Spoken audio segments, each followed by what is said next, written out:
warahmatullahi wabarakatuh. Mari kita masuk di pertemuan ke-14 ya. Materi hari ini mengenai sistem pemerintahan. Ya, sistem pemerintahan yang kita bahas di mata kuliah ilmu negara ini hanya sebagai dasarnya aja. Nantinya kalian akan mendapat pendalaman di hukum tata negara, hukum administrasi negara.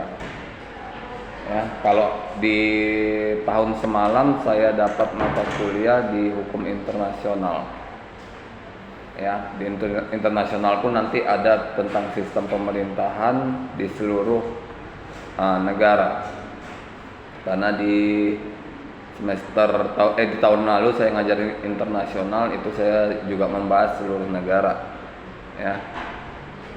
Tapi juga tidak bisa habis dibahas karena saya nggak tahu aturan di sini ya.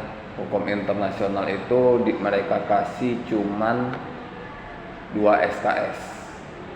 Sementara di beberapa kampus yang pernah saya ngajar itu hukum internasional 6 SKS. Jadi sebenarnya mata kuliah hukum internasional itu cukup banyak. Termasuk hukum tata negara, hukum administrasi negara, hukum pidana, hukum perdata, itu semua 6 SKS harusnya. Ya, pertemuan pertama di pidana 1, tata negara 1, internasional 1, itu nanti kalian 4 SKS, baru selanjutnya kalian di 2 SKS. Biasanya gitu kalau di kampus-kampus pada umumnya. Tapi kalau di sini tahun lalu saya mendapat hukum internasional itu 2 SKS langsung. Hukum internasional 1, nggak ada hukum internasional 2. Saya tanya sama si Hani, nggak ada hukum internasional 2. Saya nggak begitu paham juga ya. Saya nggak tahu belum dapat silabus lengkap prodi ilmu hukum ini.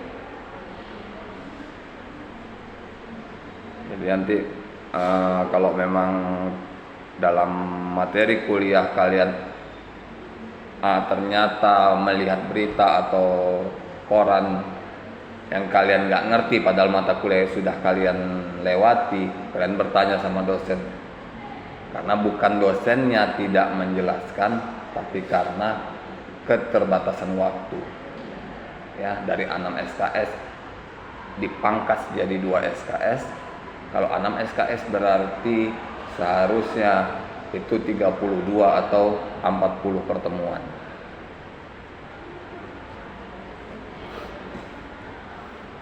Ya, kita masuk di materi hari ini tentang sistem pemerintahan. Apa itu sistem pemerintahan? Sistem pemerintahan yaitu merujuk pada kerja lembaga negara dan hubungannya antara satu dengan yang lainnya. Ya, kinerja lembaga negara dan hubungannya antara lembaga satu dengan yang lainnya. Apa itu? Seperti kepresidenan dengan anggota parlemen atau DPR MPR.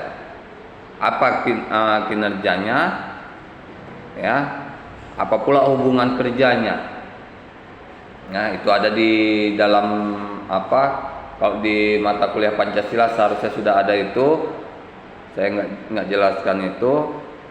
Hubungan-hubungan itu ada di pendidikan Pancasila. Sistem pemerintahan diartikan sebagai sistem hubungan dan tata kerja antar lembaga-lembaga negara. Ya. Jadi antar lembaga negara itu ada kinerjanya, ada tugas, ada kewajibannya. Ya, gimana mereka orang-orang personil dalam lembaga itu melakukan kinerjanya sesuai dengan apa yang sudah digariskan dalam undang-undang. Ya. Jadi kalau menjadi seorang presiden misalnya, walaupun dia punya program-program tersendiri, tetap dia harus dahulukan apa yang sudah digariskan dalam kinerja kepresidenan, baru dia bisa memasukkan ide-ide kreatifnya untuk membangun Indonesia. Sama seperti kita nantinya atau orang-orang yang ingin menjadi calon legislatif, jadi wali kota, jadi gubernur, ya dia harus tahu dulu apa tugas dan kinerja dari seorang gubernur atau wali kota. Baru dia bisa masukkan apa ide-ide kreatifnya untuk membangun kotanya itu. Ingat, tahun depan kita akan ada pemilihan gubernur, ya. Saya tidak anggota partai manapun, saya tidak anggota simpatisan manapun. Saya dari dulu free, saya bahkan pernah jadi anggota KPPS dari KPU Kota Medan. Jadi saya tidak pernah terlibat di partai politik. Ya, saya nggak pernah nyuruh mahasiswa saya milih ini itu, karena sekarang pun belum ada calonnya. Pastikan tahun depan itu pemilihan gubernur, tanggalnya kita belum tahu. Yang selalu saya tekankan kepada setiap mahasiswa saya, dalam pemilihan itu kita harus cerdas. Kita mahasiswa, kita harus cerdas. Kita ajarkan keluarga kita ajarkan sanak keluarga kita untuk pemilihan cerdas. Baca dulu, ya, istilahnya deskripsinya kalian baca dulu. Jangan beli kucing dalam karung, mentang-mentang gelarnya banyak kalian pilih, mentang-mentang namanya hebat kalian pilih. Jangan, ya. Kalian buka situs KPU Sumatera Utara, KPU Kota Medan, mereka ada menyajikan semuanya. Jadilah pemilih yang cerdas.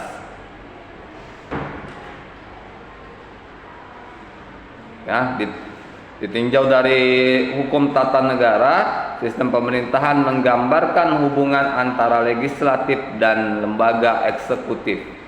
Jadi di hukum tata negara juga dibahas bagaimana dalam sistem pemerintahan itu adanya hubungan antara eksekutif dan legislatif. Ya, jadi segala lembaga-lembaga negara, presiden, eksekutif, legislatif, yudikatif, itu mereka punya tugas masing-masing tapi saling berhubungan. Ya. Jangan pula kita yang berada di misalnya lembaga eksekutif nggak mau tahu apa yang terjadi di legislatif. Ya, jadi apa yang kita keluarkan di lembaga eksekutif misalnya tidak boleh bertentangan dengan lembaga legislatif, yudikatif, kepresidenan.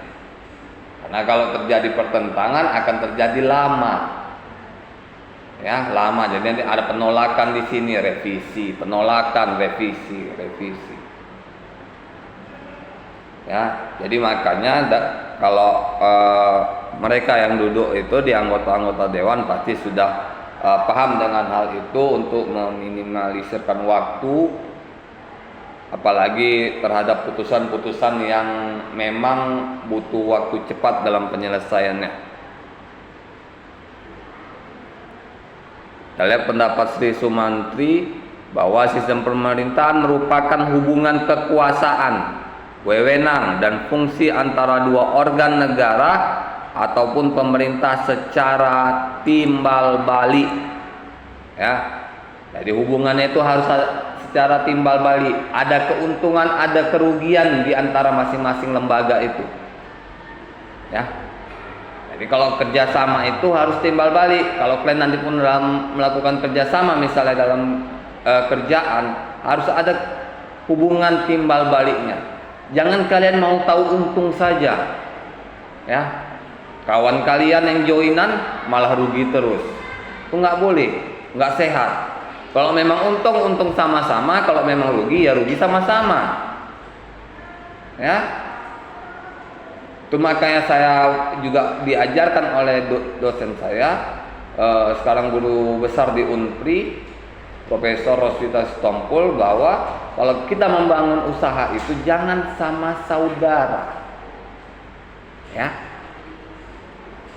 Jangan sama saudara. Kenapa? Kalau sama saudara, jika terjadi keributan dalam usaha itu, maka seluruh saudara terlibat. Seluruh keluarga besar terlibat. lebih bagus bikin sama teman atau orang yang tidak dikenal sama sekali. Jika terjadi masalah, udah putus hubungan, selesai, ya kan? Nggak ada beban lagi. Tapi kalau sama saudara, sama keluarga, akan terjadi beban-beban selanjutnya.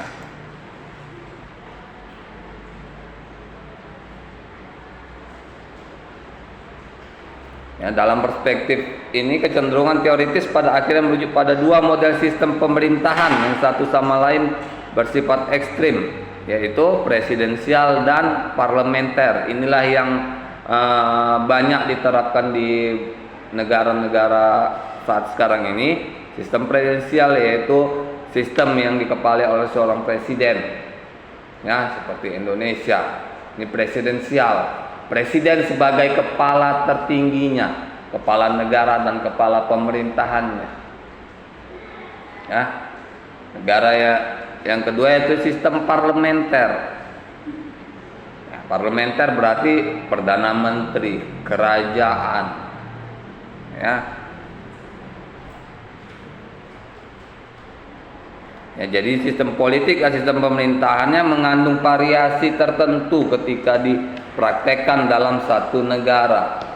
Apa maksudnya? Ini kita lihat, ada sistem kerajaan di Inggris dengan di Arab Saudi, sama-sama sistem raja, ya, ratu kalau di Inggris, yang baru meninggal sekarang rajanya yang naik, anaknya.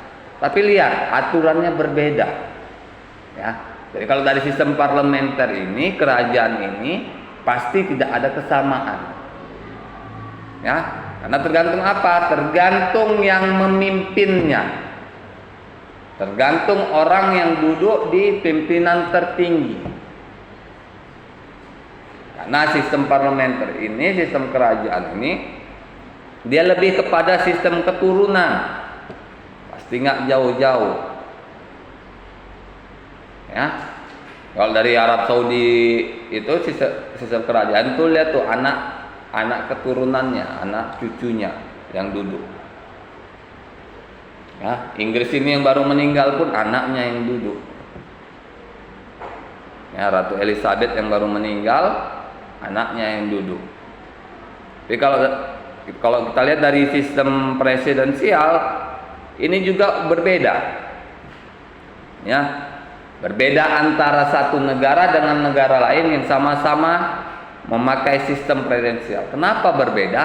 Karena sistem presidensial ini menerapkan sistem pemerintahannya lebih kepada melihat kebutuhan dalam masyarakat. Ya. Dia melihat kebutuhan masyarakat, bagaimana kebutuhan masyarakatnya.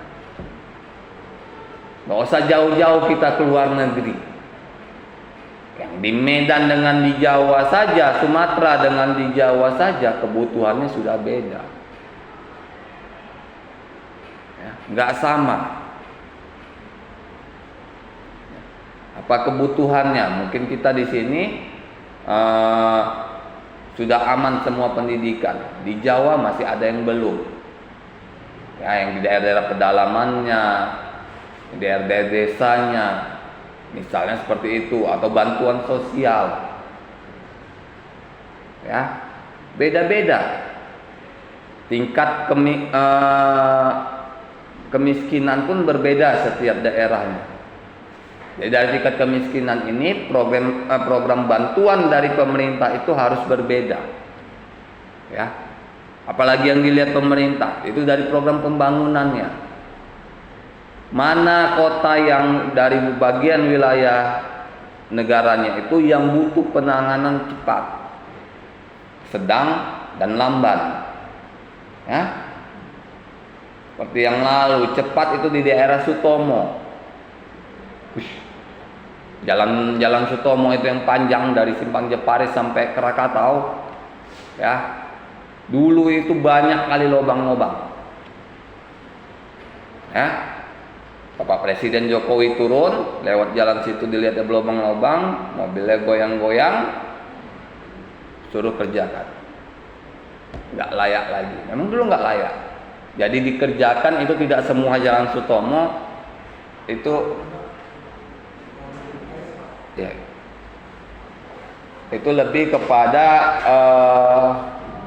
yang sesuai kebutuhan saja, ya, sesuai kebutuhan sampai mana yang betul-betul rusak. Karena kalau yang ke bawah ini tidak terlalu rusak.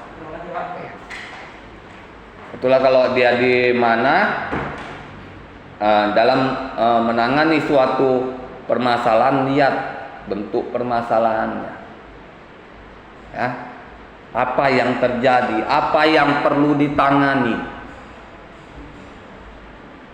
Ya, nah, kalau sistem presidensial ini, kalau sistem parlementer tadi, dia tidak mau tahu apa yang terjadi di situ, karena sudah ada istilahnya gubernurnya. Jadi gubernurnya lah yang melakukan semuanya. Kalau dari sistem presidensial harus presiden harus tahu juga. Maka kalau jadi seorang presiden itu memang harus keliling seluruh Indonesia. Untuk apa? Untuk mencari tahu apa keluhan dari masyarakat. Ya, kalau kita menjadi seorang pejabat, kita nggak boleh mencari tahu keluhan dari masyarakat dari bawahan kita. Itu nggak efektif. Karena nanti laporan dari masyarakat misalnya sampai ke kita udah Z. Ya. Dari masyarakat ke Kepling. Dari masyarakat A, Kepling jadi B. Ada penambahan di Kepling, lurah jadi C. Camat jadi D. Masuk lagi sekda-sekda, udah berubah sampai presiden nggak efektif. Makanya kita kalau menjadi pejabat, misalnya seorang pejabat itu harus memang betul-betul turun, bukan pencitraan. Ya, karena kalau kalian lihat juga sejarah mantan Presiden Soeharto dulunya turun ke jalan, nggak ada dulu YouTube. Ya, adapun dokumentasi video-video lama di museum. Ya, kalau sekarang masuk ke YouTube. Sekarang apapun tindakan, mau pejabat mau artis masuk ke YouTube. Bagus untuk memberi pelajaran kepada masyarakat banyak, tapi sangat tidak baik kalau itu menjadi ajang pamer. Ya, kita lihat ciri-ciri sistem presidensial menurut Muhammad Mahfud MD. Yang pertama, dalam sistem presidensial itu kepala negara menjadi kepala pemerintahan atau eksekutif. Jadi kepala negara di sistem pemerintahan presidensial itu menjadi kepala pemerintahan sekaligus kepala eksekutif. Jadi di sini presiden membuat peraturan, pelaksanaannya juga presiden terlibat. Ya, dia ngawasin, bahkan dia mungkin melakukan pelaksanaan juga. Presiden melakukan pelaksanaan juga, bisa jadi. Tapi kalau dalam sistem parlementer, dia hanya bikin peraturan. Ya, masalah pelaksanaannya ada orang-orang parlemen yang mengawasi, nggak langsung dari pihak kerajaan. Ya.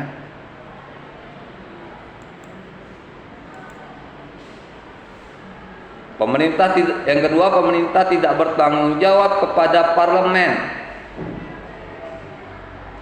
Parlemen dan pemerintah adalah sejajar. Ya, dalam sistem presidensial ini pemerintah tidak bertanggung jawab terhadap parlemen. Jadi apapun yang terjadi hasil dari keputusan atau kebijakan itu menjadi evaluasi bersama.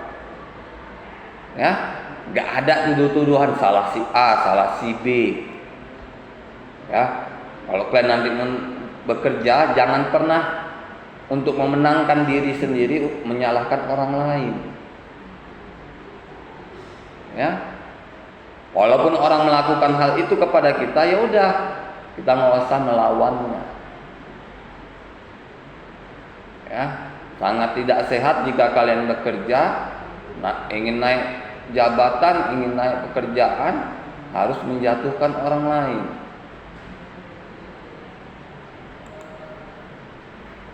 Menteri-menteri diangkat dan bertanggung jawab kepada presiden. Jadi kita lihat dalam sistem pemerintahan kita di Indonesia ini, semua menteri-menteri itu berdasarkan orang-orang yang ditunjuk langsung oleh presiden. Gak ada orang titipan. Ada orang titipan tapi dievaluasi juga sama presiden. Ya, ada titipan misalnya dari partai politik pendukung, ya kan? Dari janji politik ada titipan, tapi harus dievaluasi juga. Bisa di mana dia? Ya. Jadi presiden itu harus pintar, harus jeli betul. Misalnya seseorang si A ini mau ditempatkan di mana? Ya. Di mana keahliannya?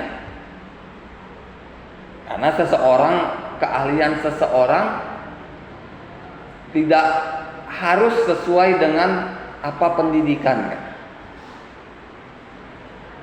Saya nggak usah cari contoh-contoh yang jauh. Ada dulu dosen saya di UISU, itu Bapak Rosakim. Dia S1-nya, S2-nya hukum tata negara. Tapi dia karena PNS-nya, kerjanya di bidang bea cukai, jadi kemampuannya lebih banyak di hukum ekonomi. Ya. Jadi itu. Jadi gimana nanti misalnya kalian ini sarjana hukum, tamat sarjana hukum, ya, dapat pekerjaan, ternyata tidak ditaruh di bidang legal. Nggak masalah, kalian belajar, kalian kuasai. Ya, siapa tahu 5 tahun, 10 tahun ke depan kalian ahli di bidang itu. Kalau mendapat pekerjaan apapun ditempatkan, jangan mengeluh. Cukup kalian bersyukur. Ya. Apalagi seperti saya bilang, kalau PNS kalian ngambil PNS misalnya, ya, nggak bisa kita menentukan di mana kita mau bekerja. Ya, di kota mana kita mau bekerja. Kita akan ditempatkan berdasarkan surat keputusan presiden. Mau di ujung Papua, Kalimantan, Sulawesi, kalian harus terima. Nggak mau kalian, ya udah, nggak ada pengangkatan bagi kalian. Ya, lain hal kalau perempuan, ya. Kenapa perempuan? Kalau perempuan yang suaminya adalah PNS juga, tapi beda departemen, beda dapur. Istilahnya kalau dibilang orang beda dapur, ya, pasti akan direkomendasikan oleh tempat dia bekerja untuk dipindahkan ke kota suaminya. Lain hal, ini ada terjadi. Lain hal kalau satu departemen. Contoh, ada kawan saya lulus kejaksaan. Suaminya dia nikah dengan jaksa. Dia nikah dulu dengan jaksa, nggak lama setelah nikah dia lulus kejaksaan. Sama-sama di Aceh. Tapi satu di ujung Aceh, satu di ujung Aceh, satu di Banda, satu di Aceh yang dekat Medan, yang dekat Binjai. Ketemunya seminggu sekali. Gak boleh.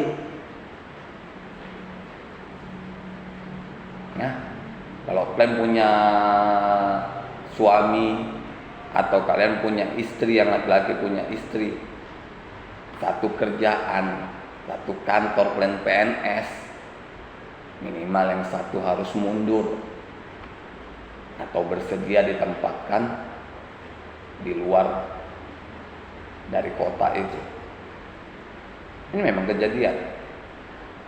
Ya, kalau kalian ada lihat video-video pendek TNI, lihat ada suaminya yang kerja di TNI di Jawa, sekitar Jawa, istrinya 14 tahun di Intan Jaya, Papua.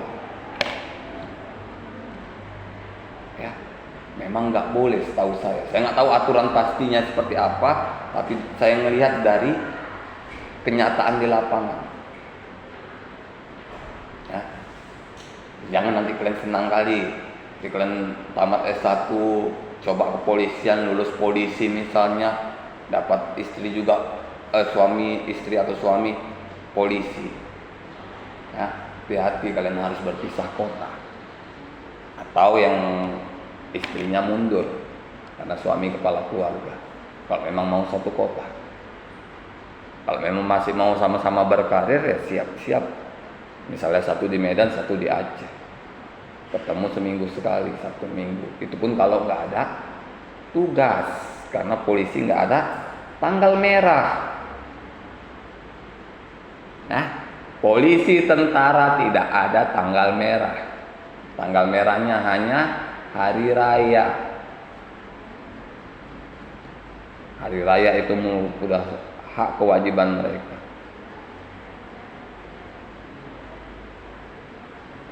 Jadi saya bukan nakut-nakuti, supaya jadi pelajaran juga sama kalian. Kalian boleh cek YouTube TNI itu. Ya, ada tuh yang istrinya diberikan, karena udah 14 tahun di Intan Jaya, Papua, dikasih pilihan sama Kepala TNI Jenderal Andika Perkasa, suruh pindah. Kemana dia pindah? Ke Kalimantan Tengah apa Kalimantan apa itu saya lupa. Tempat siapa itu? Tempat mertuanya, bukan orang tuanya. Karena apa? Karena selama 14 tahun dia tugas di Intan Jaya, Papua, nggak pernah berbakti sama mertuanya. Ya. Itulah kalau kita kerja di lembaga pemerintahan. Ya. Oh Pak, misalnya saya lolos di kantor gubernur, BUMN, atau kantor wali kota, BUMD, ya, nikah dengan suaminya PNS jaksa misalnya di Jakarta. Ini ada kejadian. Kakak kelas saya di SMA lulus di kantor gubernur, udah kerja 3 tahun, ternyata suaminya jaksa di Jakarta. Nikah, urus surat pindah, keluar surat pindah dari kantor gubernur, tekan gubernur, dipindahkan ke Jakarta, gak bisa. Kenapa? Karena sistem pemerintahannya berbeda. Terakhir dia jadi ibu rumah tangga, putus apanya. Dia mau balik lagi ke Medan, apa kata suaminya? Berapa gaji kamu di situ, dan kenaikannya setiap tahunnya akan saya ganti. Harus seperti itu.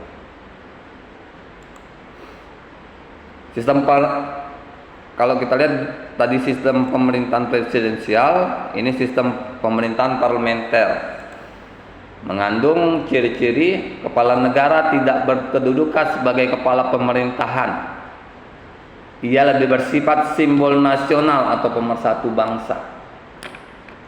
Jadi saya bilang tadi kan, kepala negara tidak mesti dia sebagai kepala pemerintahan. Kepala pemerintahan adalah mereka yang duduk di parlemen berdasarkan pemilihan. Ya, Bisa jadi pemerintahannya presidennya si A, dari pemerintahannya, parlemennya dari partai seberang, partai oposisi. Terjadi itu di presiden Amerika yang lalu, bukan yang sekarang. Ya. Apa dampaknya? Banyak keputusan yang dibuat oleh presiden tidak disetujui oleh parlemen. Ini kalau kelemahan kalau di sistem parlementer. Ya. Kecuali presiden sama parlemennya memang satu pintu. Memang yang duduk di parlemen orang-orang yang mendukung presiden. Itu akan sama dengan sistem presidensial. Nah, akan menjadi masalah. Ini kalau kita ceritakan bedanya, ya, terjadi perbedaan, maka agak susah aturan-aturan untuk disetujui. Di Indonesia pernah saat Bapak Presiden Jokowi pertama naik, bukan yang periode kedua, periode pertama, itu sistem parlemennya itu oposisi, ya. Banyak sistem-sistem yang diutarakan oleh Bapak Presiden Jokowi yang bertentangan dengan parlemen, tapi tetap ada jalan tengahnya. Kenapa? Karena presiden juga terlibat di parlemen, ya. Kalau yang di Amerika dia tidak terlibat.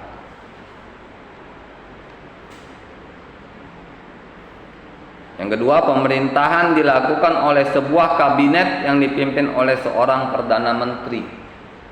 Yang terjadi di sistem-sistem parlementer. Ya, kalau di Amerika pun mereka dipimpin oleh seorang presiden, tapi mereka ada parlemen, ada perdana menterinya. Ya, itulah perdana menteri, inilah orang yang memimpin parlemennya, orang yang mengatur parlemennya. Kabinet bertanggung jawab kepada dan dapat dijatuhkan oleh parlemen melalui mosi. Ya. Jadi kabinet itu bertanggung jawab kepada parlemen atas mosi. Biasanya kalau biasa didengar itu adalah mosi tidak percaya. Ya. Yang sering keluar itu adalah kata-kata mosi tidak percaya. Jadi parlemen mengeluarkan suatu program, atau pemerintahan mengeluarkan suatu program, presiden mengeluarkan suatu program, parlemen bisa mengeluarkan mosi tidak percaya. Apa itu? Nggak efektif. Apa itu? Akan berdampak buruk bagi masyarakat. Bisa seperti itu. Kedudukan eksekutif atau kabinet lebih rendah dan bergantung kepada parlemen. Jadi kabinet yang dibentuk, yang menteri-menteri itu lebih rendah posisinya dari anggota parlemen, dari DPR MPR di sistem parlementer. Jadi di sistem parlementer itu parlemenlah yang tertinggi, ya.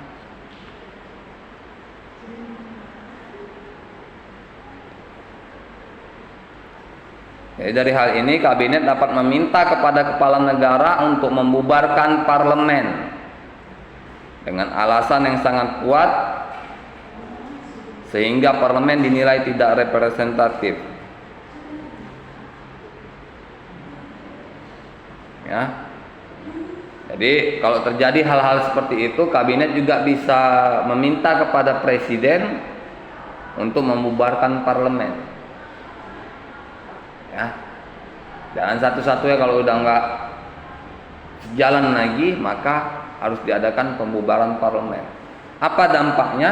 Jika dijadikan pembubaran parlemen, maka harus dilaksanakan pemilu. Karena parlemen tidak bisa ditunjuk oleh presiden.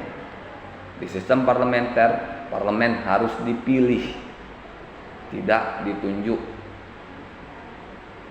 Makanya kalau harus ada pembubaran parlemen, maka harus dilakukan pemilihan ulang. Ya. Bisa jadi yang dibubarkan oleh presiden itu naik lagi karena dipercaya oleh masyarakat. Secara singkat dikatakan bahwa ranah teoritis sistem pemerintahan dalam penelitian menunjuk kepada sistem hubungan antara eksekutif dan legislatif. Jadi sistem pemerintahan itu tidak terlepas dari eksekutif dan legislatif. Dua lembaga inilah yang bertanggung jawab terhadap peraturan-peraturan yang muncul dalam suatu negara. Bagaimana pelaksanaannya, penerapannya di masyarakat. Ya. Kalau dalam sistem pemerintahan kita Indonesia dikeluarkan suatu peraturan, lihat dampaknya. Jika tidak ada pengaruhnya terhadap masyarakat, maka ini dapat dibatalkan. Jika pengaruhnya lebih banyak dari sisi negatifnya daripada positifnya, maka ini harus dibatalkan. Ya, nggak bisa dipertahankan.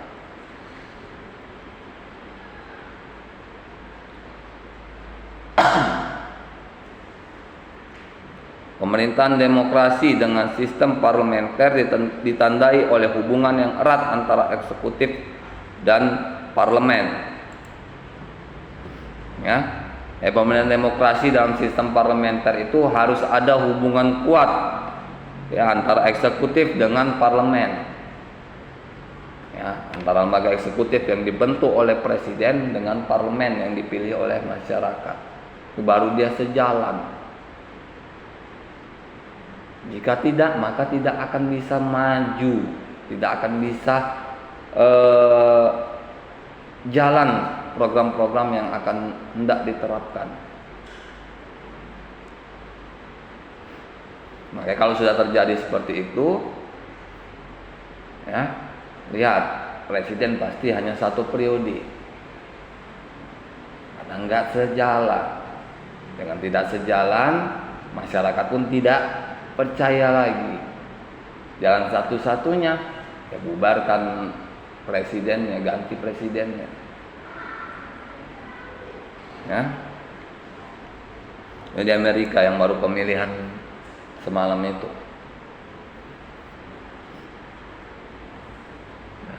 Kalau di Indonesia terjadi di mana waktu Ibu Megawati Soekarno Putri selesai dari masa tugas yang menggantikan Bapak Abdurrahman Wahid atau Gus Dur, waktu pencalonan di pemilihan berikutnya tidak terpilih lagi. Terpilih waktu itu Bapak SBY. Ya.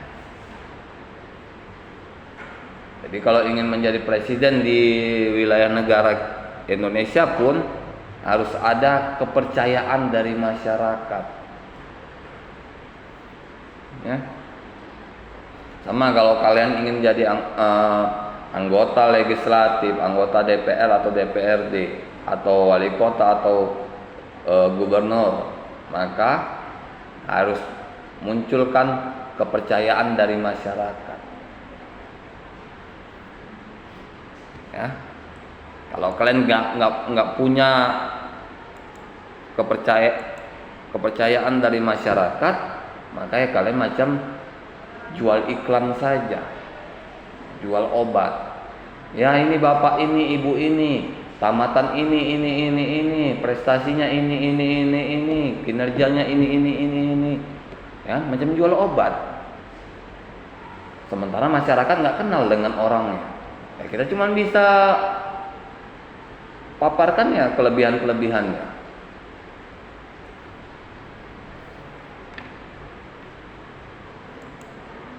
Ya, sistem pemerintahan di Indonesia tidak perlu disebut sebagai perpaduan antara sistem presidensial dan parlementer. Ya, ini pendapat dari Suwoto Mulyo Sudarmo bahwa dia tidak sependapat bahwa Indonesia adalah perpaduan antara sistem presidensial dan sistem parlementer. Kalau kita lihat di sini parlemen hanya sebatas kekuatannya di undang-undang. Ya, nggak pernah saya dengar parlemen itu dapat menjalankan suatu kebijakan negara. Ya, kebijakan negara. Nah, kalau dia di negara-negara seperti parlementer seperti Amerika, mereka ada kebijakan negara yang bisa dilakukan, ada peraturan tentang kebijakan dari suatu negara. Ini tidak perlu. Ya, makanya tidak ada, makanya berbeda. Jadi di Indonesia ini sistemnya itu presidensial murni. Kalau kita lihat dalam proses pembuatan undang-undang, Indonesia mengandung sistem kekuasaan terpadu. Sedangkan penyelenggaraan kekuasaan eksekutif memakaikan sistem presidensial. Ya. Jadi dalam pembuatan undang-undang itu Indonesia mengandung sistem kekuasaan terpadu antara presiden dengan parlemen. Harus ada kesepakatan antara presiden dengan parlemen, bukan presiden sepakat parlemen ngikut. Ya, harus bedakan ya. Kalau kesepakatan antara presiden dan parlemen, maka dua-duanya harus sepakat. Bukan presiden sepakat parlemen ngikut. Kalau itu bukan kesepakatan bersama.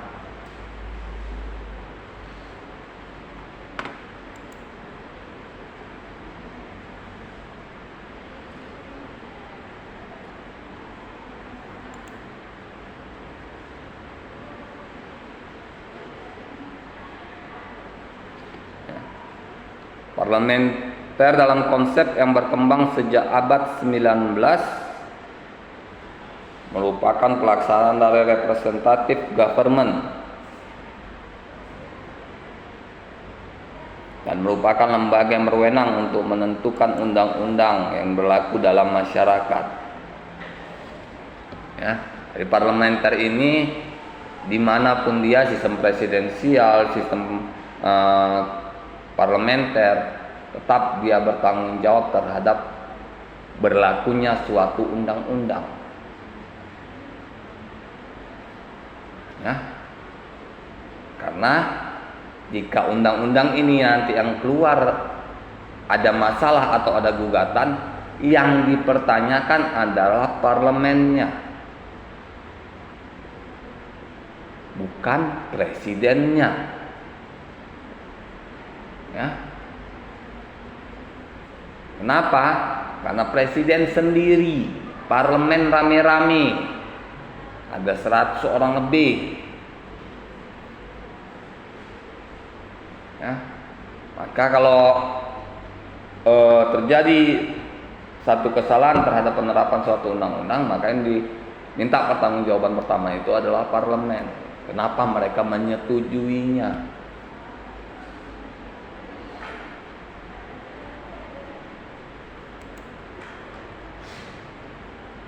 Ya, parlementer juga merupakan pelaksanaan dari konsep lama tentang pemisahan kekuasaan yang menjadi pertanda mekanisme paling prinsip untuk menciptakan legitimasi kekuasaan negara, termasuk eksekutif dan yudisial. Ya, eksekutif penerap undang-undang, yudisial pelaksanaan sistem peradilan.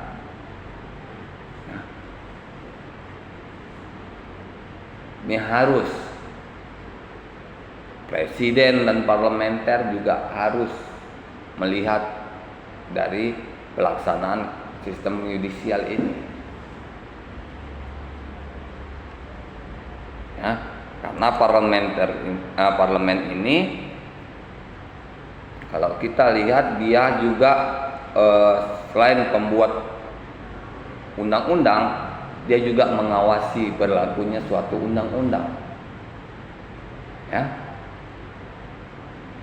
Jadi kalau terjadi misalnya sesuatu yang bertentangan di masyarakat, maka parlemen bisa memanggil orang yang bertanggung jawab untuk dipertanyakan. Ya. Pernah presiden memanggil Kapolri, ya kan? Bukan presiden, parlemen, anggota DPR memanggil Kapolri untuk dipertanyakan tentang satu kejadian, misalnya tentang KKB di Papua. Ya. Anggota DPR, Polri dan TNI melaksanakan keamanan di Papua, terjadi penyerangan terhadap di pos penjagaan, maka dipertanyakan. Ya, dipertanyakan, bukan menyalahkan. Apa yang terjadi? Mengapa bisa terjadi? Ya, mengapa bisa kecolongan? Sampai beberapa juga ada yang meninggal, pasukan TNI-nya. Harus dipertanyakan. Karena segala sesuatu kalau kalian duduk sebagai petugas negara, kalian lolos PNS atau lolos di kepolisian atau di tentara, maka apapun tindakan kalian yang kalian lakukan dengan seragam kalian, itu harus ada laporan pertanggungjawabannya. Ya. Kecuali kalian melakukan sesuatu itu di rumah, di luar jam kerja, memakai pakaian biasa. Tapi walaupun kalian di rumah, di luar jam kerja, kalian masih memakai pakaian dinas, kalian tetap diminta pertanggungjawabannya. Contoh yang kerusuhan di bar. Ada tuh di kota mana saya lupa, kerusuhan di bar yang terjadi pemukulan, perkelahian. Akhirnya yang tentaranya juga diperiksa. Ya. Nah, itu selalu saya ingatkan dari dulu saya ngajar kepada mahasiswa saya, kalau kalian nanti lulus jadi pejabat-pejabat negara, kalau kalian ingin keluar jangan pernah pakai baju dinas kalian. Apapun baju dinas kalian, walaupun kalian PNS baju coklat, jangan dipakai kalau nggak jam kerja. Karena itu pertanggungjawabannya besar. Ya. Tindak tanduk kalian jalan kemana? Selain kalian pakai baju dinas, masuk ke bar misalnya, padahal udah nggak di jam kerja, jam 10 malam misalnya, nggak pakai baju dinas sih, bilang pakai baju kaos saja, tapi kaosnya kaos memang kaos PNS misalnya, kaos coklat PNS, itu kalian juga akan dipertanyakan. Kenapa kalian masuk di situ? Apa yang kalian lakukan di situ? Ya.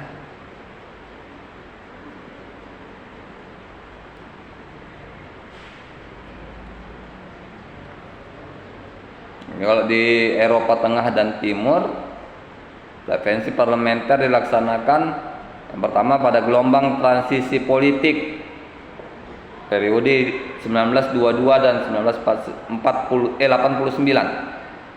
yang diwarnai dengan purifikasi ideologis komunis dan sosialisme.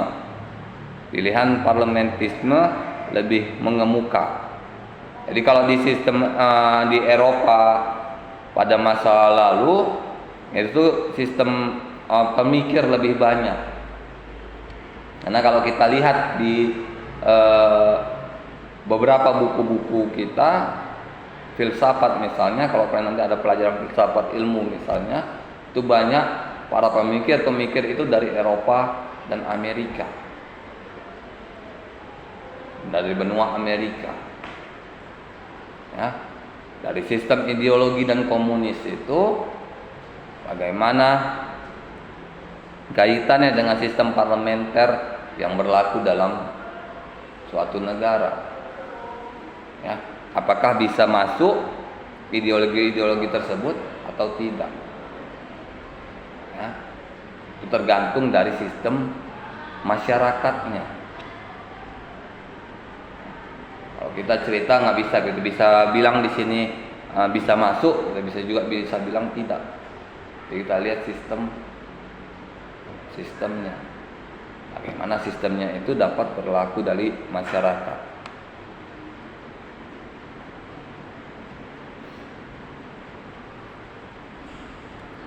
Yang kedua, kesenjangan antara ketentuan formal konstitusi dan praktis. Kejadiannya di Republik Kroasia tahun 1992 sampai 2000. Demikian juga di Rusia dan di Ukraina pada saat sekarang ini. Ya. Jadi adanya kesenjangan antara ketentuan formal konstitusi dengan praktis. Apa itu? Adanya kesenjangan, adanya perbedaan antara ketentuan yang sudah ditetapkan dalam undang-undang dengan pelaksanaannya di masyarakat.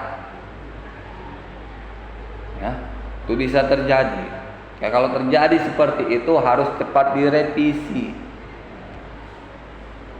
Aturannya harus cepat direvisi, jangan dibiarkan.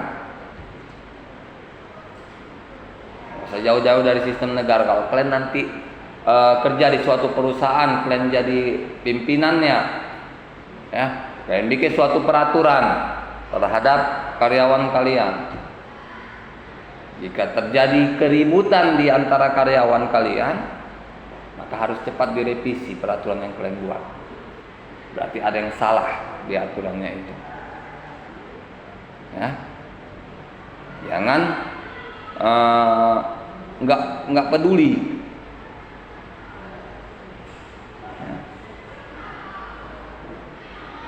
Yang ketiga, warisan rejim sebelumnya dengan dukungan kekuatan sipil mengubah dominasi presidensialisme kepada pilihan parlementer.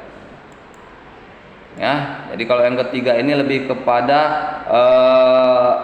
negara-negara yang sistem peperangan, yang mengalami sistem peperangan, yang perpindahan sistem pemerintahannya. Seperti kalau kita lihat di Afghanistan yang dulunya dikuasai oleh Amerika, sistem pemerintahan yang dikuasai oleh Amerika, saat sekarang ini mereka sudah merdeka, dikelola lagi sepenuhnya oleh Taliban. Ya. Karena dua sistem ini berbeda. Amerika kita lihat sistemnya, kalau yang Taliban lebih kepada pendekatan agama. Kan? Bagaimana perbedaan yang mencolok ini diterapkan tidak membuat masyarakat menjadi pecah. Kita juga harus memberi pemahaman kepada masyarakat. Kita memberi kelonggaran kepada masyarakat. Jangan pemaksaan. Ini yang terjadi di Afghanistan. Apa yang dikatakan pimpinan Taliban pada saat itu, pada saat mereka mengambil alih Afghanistan, mereka mengatakan bahwa kami tidak akan memaksakan apapun, kami tidak akan menghukum siapapun yang dulunya mendukung Amerika. Karena saat Taliban masuk, kita dengar di beberapa media banyak pengungsi dari masyarakat Afghanistan yang keluar dari Afghanistan. Pemimpin Taliban saat itu mereka bilang, kami tidak akan menghukum kalian, tidak akan menyentuh kalian, karena urusan kami bukan dengan kalian, urusan kami hanya dengan sistem pemerintahan. Ya. Jadi bagaimana sistem pemerintahan itu dilaksanakan harus pro kepada rakyat, pro kepada masyarakat. Ya. Dimana kalau kita lihat di Indonesia, Presiden Jokowi, karena dulu-dulunya Papua itu tidak pernah tersentuh oleh bantuan pemerintah pusat, saat sekarang ini diperhatikan. Dengan cara apa? Kita lihat di media sosial ada penerapan tentara, polisi, tenaga kesehatan, guru, ya, guru tenaga pendidikannya itu setahun sekali. Jadi kalau kalian mau jadi PNS, guru, misalnya kalian ngambil PNS guru atau dosen, guru lah terutama, nggak dosen, ya. Dan yang kalian ambil PNS guru, kalian di situ bersedia ditempatkan dimanapun wilayah Indonesia termasuk Papua. Lulus kalian. Nggak ada orang yang mau di Papua. Ya, tenaga kesehatan. Atau kalian mau masuk relawan, ya terserah, relawan itu bukan dari PNS. Iya. Operasi kan kalau semalam ada lulus 3 orang di kanal, orang itu kan sampai nggak ada yang mau masuk brimob gara-gara takut nanti kan pas lulus masuk satu brimob lagi di sana. Iya, memang harus ke sana karena kita harus menjaga juga di sana. Masih bilang sama orang kenapa mau susah kali Ya. Memang iya besar tanggung jawabnya, tapi kita pikirkan jangan sampai mereka lepas. Ya. Banyak ngambil pas baru lulus itu sama Sayang kali. Bagus kan? Kalian lihat video-video Papua itu. Papua masih saudara kita. Ya. Kalau kalian lihat, ya, kalian mungkin sedih. Kalian tahu berapa harga beras di sini? Istilahnya 10.000, 12.000, 15.000 masih dapat, ya kan? Di sana berapa harga beras? 35.000 sekilo.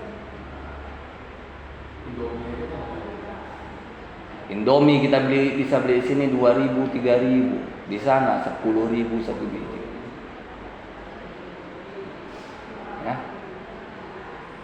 Beng-beng itu yang coklat-coklat itu yang 1.000-an di sini. Di sana 5.000. Kalau gitu, kalian lihat videonya mungkin kalian nangis, saya aja nangis. Kita di sini enak, istilahnya jajan 5.000 udah bisa. Sana nggak bisa. Bahkan mereka, kalau kalian lagi videonya, itu nggak tahu ada uang pecahan 5.000. 2.000, 1.000. Mereka hanya tahu per puluhan.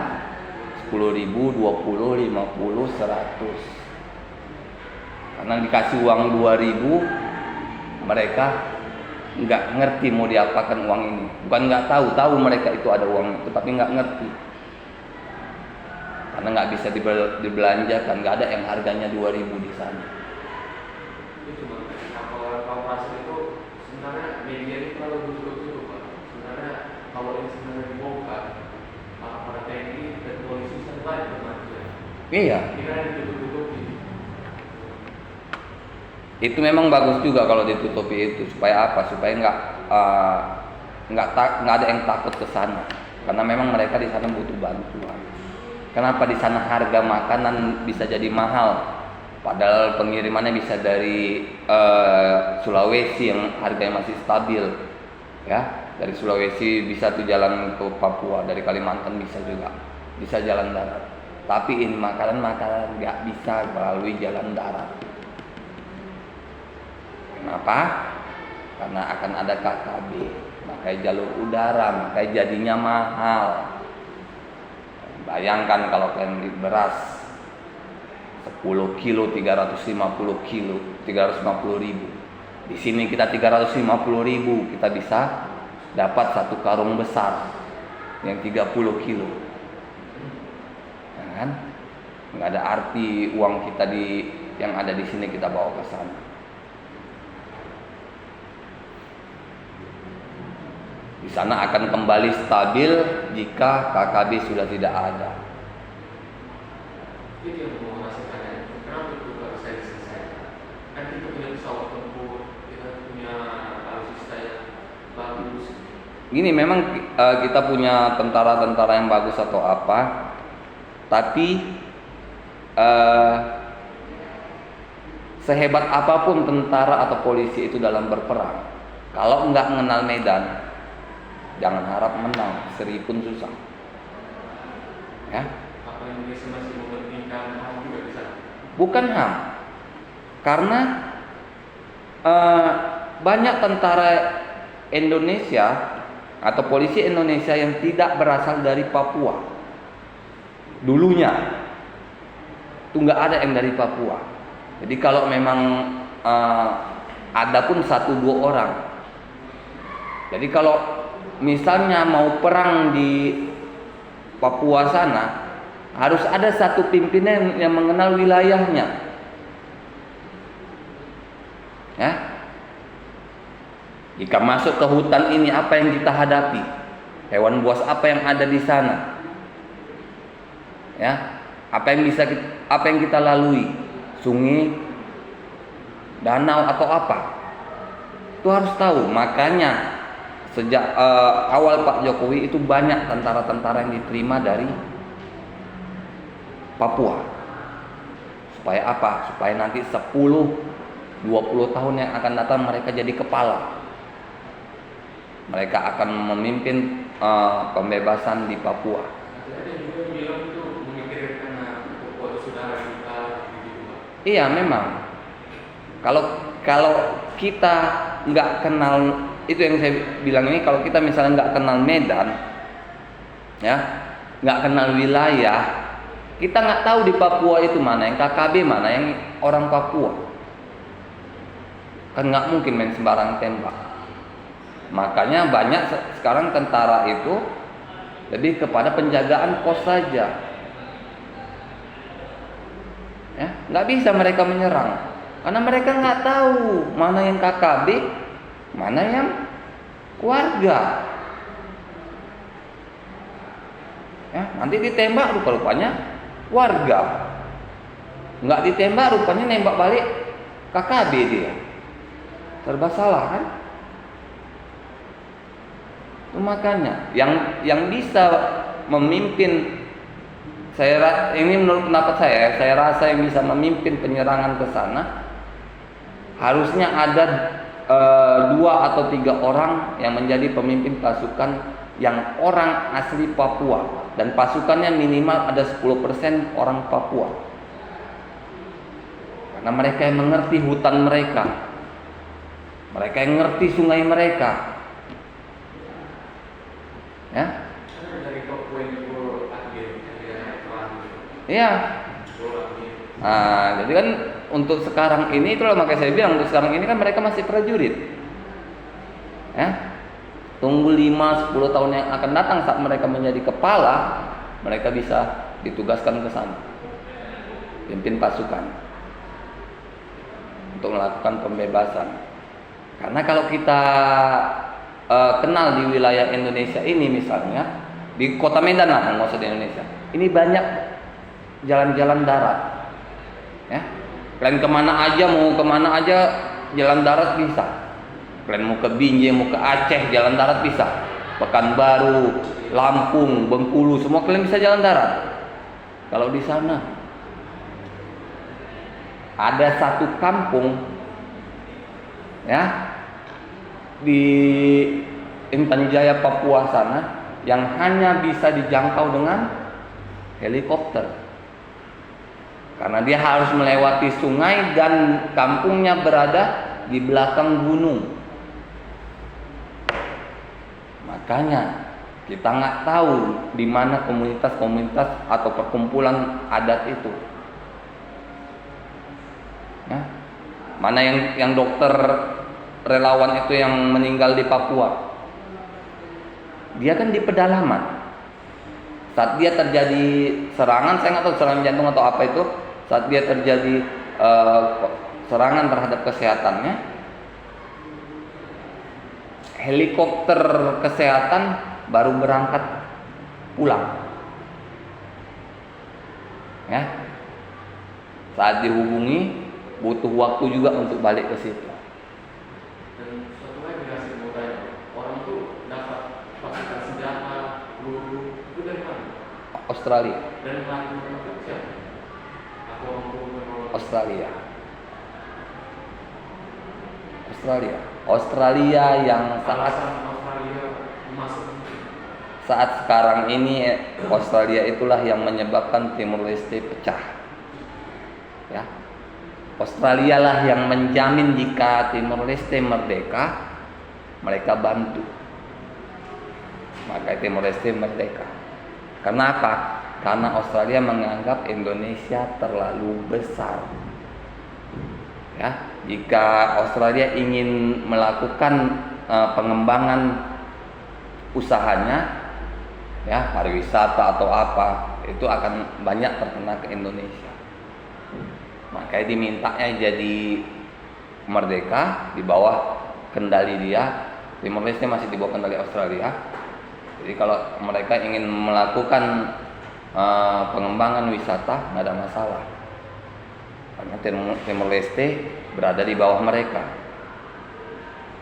Ya, kalau di Indonesia sekarang lihat banyak kapal-kapal nelayan yang dikejar oleh tentara Indonesia. Memang nggak wilayah teritorial laut Indonesia itu banyak yang dilanggar, makanya tentara banyak yang mengejar. Itu mulai dari semalam itu Ibu Susi Pujiastuti, yang Menteri Kelautan dan Perikanan, itu mengejar perahu-perahu ilegal. Ya. Apa keuntungan lagi oleh misalnya Amerika atau Australia dalam kemerdekaan mereka? Ingat, di Papua itu adalah kekayaan alamnya adalah emas murni. Ya, semakin dalam kita korek, itu semakin banyak emasnya, nggak habis. Kalian udah ada pernah lihat gambar penggalian emas itu? Udah macam danau, tapi nggak danau, nggak ada air ya. Besar dan dalam, dindingnya semua emas. Itulah yang dikelola semalam itu sama Freeport Amerika. Itu yang dikejar mereka. Jadi kekayaan alam yang banyak terdapat di bumi suatu negara, itu yang dikejar mereka. Itu juga yang terjadi di Afghanistan. Apa yang dikejar mereka? Minyak mentah. Kalau di negara Afrika Timur Tengah itu lebih banyak minyak mentahnya. Qatar, Arab Saudi itu banyak minyak mentahnya. Ya. Kalau kita di sini emas, perak, nikel itu yang banyak. Ya. Makanya kalau kalian siap mengambil PNS atau apa, ya siaplah untuk ditempatkan dimanapun. Jangan pernah kalian nggak mau. Seperti kita lihat yang saya bilang tadi, yang ibu tentara yang tugas di Intan Jaya Papua 14 tahun pisah dari suaminya. Ya, ketemu paling mungkin setahun seminggu, setahun sebulan. Itulah bagaimana dedikasinya terhadap bangsa dan negara. Jadi kalian saat PNS apalagi tentara atau polisi, tujuan utama kalian bukan lagi keluarga, tapi negara, keamanan negara. Kalian mau ngambil PNS atau Polri, silakan, tapi rubah mindset kalian. Tujuan kalian adalah keamanan negara, bukan lagi keluarga kalian. Biasanya pun orang-orang tua yang mengizinkan anaknya polisi atau tentara udah siap. Udah siap apa? Suatu saat anaknya pulang tinggal nama. Ya, itu orang tua harus udah siap mental. Kalau masukkan anaknya ke tentara, masukkan anaknya ke polisi, Jangan harap anak pulang terus. Ya, jangan pernah cemaskan kepulangan anaknya. Biasanya orang-orang tua itu lebih tegar. Lihat yang tentara meninggal itu di Papua, yang nangis adalah istrinya. Ibunya nangis tapi tidak terlalu, karena mereka sudah tegar, mereka sudah lama mengikhlaskan anaknya untuk negara. Kalian harus pikirkan itu kalau kalian masuk ke pasukan pengamanan keamanan, polisi ataupun tentara, kalian harus siap-siap berpisah. Saat kalian dilantik, diangkat menjadi polisi dan tentara, disitulah saat kalian mengucapkan istilahnya secara tidak langsung selamat tinggal sama keluarga kalian. Ya, kata kalian nggak tahu kalian mau ditempatkan di mana, ya kan? Bisa aja kalian misalnya nggak sampai ke Papua, misalnya ada di Sulawesi atau di Kalimantan, mau sejauh-jauh misalnya di Jawa, udah beda kota. Mau suratnya ada gitu, siap ditempatkan di mana? Memang iya. Ditandatangani di atas materai. Merasa itu gimana juga? Dia pas lulus Akpol itu, dia berdasarkan rankingan. Kalau rankingnya bagus, nanti bisa ditempatkan di Bareskrim. Ya. Di Jawa, di pulau-pulau Jawa itu bisa. Tapi kalau yang rankingnya apa ya, ke dalam. Lebih bagus kita kalau ngambil polisi atau tentara, lebih bagus ke jauh dulu. Karena apa? Saat kita muda, tenaga kita masih full, masih kuat, ya lebih bagus kita misalnya ke Papua dulu, ke Sulawesi dulu, ke Kalimantan dulu, daripada kita tuanya di Papua. Itu makanya kalau korban hasilnya kayak gitu kan, nggak mau itu biar di pos kan, buka pendaftaran kasus, buka pendaftaran polisi militer, kalau itu daftar, jadi kan diseleksi lagi. Memang harus. Masa muda abdikan diri. Nah, saat tua kita balik ke kampung halaman. Ya, kalau kalian umur kalian udah 40, 50, kalian bisa ngajukan ke presiden, kalian ditempatkan di kota asal. Itu langsung diterima. Karena dedikasi kalian di tahun-tahun sebelumnya. Nah, memang harus seperti itu. Apapun kalian, nggak hanya tentara atau polisi, kalau kalian PNS apapun, kalian harus tanda tangani satu form yang berisi kalian bersedia ditempatkan di mana saja berdasarkan keputusan presiden.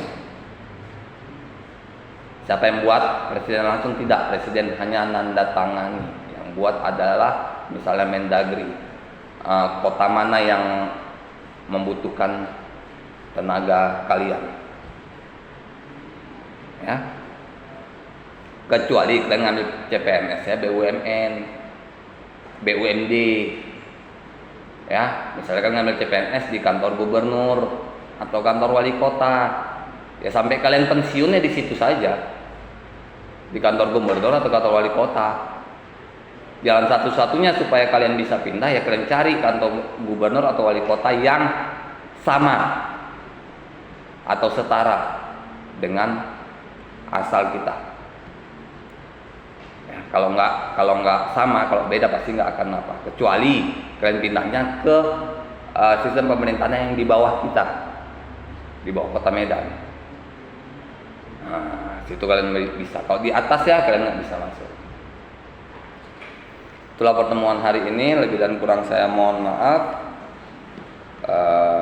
Minggu depan kita pertemuan terakhir menjelang UAS. Assalamualaikum warahmatullahi wabarakatuh.